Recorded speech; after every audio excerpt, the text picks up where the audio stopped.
Amen. Praise the Lord. ஆண்டவராகிய இயேசு கிறிஸ்து இன்றைக்கு உங்களோடு கூட ஒரு வசனத்தின் மூலியமா இயேசப்பா பேச ரொம்ப ரொம்ப அவர் ஆசைப்படுறாரு, ஆவலா இருக்கிறார். அந்த வசனம் என்னன்னு கூட நம்ம பார்க்கலாமா? நாகு 1ஆம் அதிகாரம் 7ஆம் வசனம் இப்படியா சொல்லுகிறது, கர்த்தர் நல்லவர், இக்கட்டு நாளிலே அரணான கோட்டை, தம்மை நம்பி இருக்கிறவர்களை அவர் அறிந்திருக்கிறான்னு வசனம் சொல்லுது. ஆமாங்க, ஆண்டவராகிய இயேசு கிறிஸ்து நம்மளுடைய வாழ்க்கையில பார்த்தீங்கன்னா எந்தெந்த இக்கட்டுகள், பிரச்சனைகள், சோர்வுகள், பலவீனங்கள், போராட்டங்கள், நிந்தனைகள், கண்ணீர், இப்படி பல விதமான போராட்டங்கள் இருக்கிறது.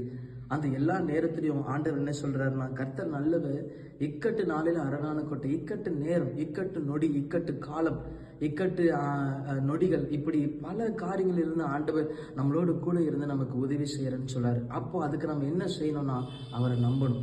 கீழே கூட அதுதான் சொல்லுது பாத்தீங்கன்னா, தம்மை நம்பி இருக்கிறவர்களை அவர் அறிந்திருக்கிறார். அப்ப ஆண்டவர் நீங்க நம்பி இருந்தீங்கன்னா அவர் உங்களை அறிந்திருக்கிறார் இல்லையா? அப்ப கர்த்தர் நிச்சயமாகவே உங்களுடைய இக்கட்டான சூழ்நிலை ஆண்டவர் உங்களை விடுவிக்க இயேசு வல்லமை உள்ளவராக இருக்கிறார். ஆண்டவர் இவர்களுக்கு தான் செய்வேன், அவங்களுக்கு தான் செய்வேன் இயேசு அப்ப யாருக்கிட்டுமே அப்படி சொல்லலை. அவர் எல்லாருக்கும் உதவி செய்கிறவராக இருக்கிறார்.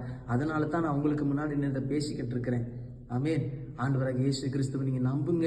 இக்கட்டு நாளில் ஆண்டவர் உங்களோடு கூட இருந்து உங்களை வழி நடத்துகிறவராக இருக்கிறார். அவர் நம்பும் பொழுது உங்களை ஆசீர்வதிக்கவும் உயர்த்தவும் அவர் வல்லமையுள்ளவராக இருக்கிறார். கர்த்தர் தாமே உங்களை ஆசீர்வதிப்பாராக. ஆமென். ஆமென்.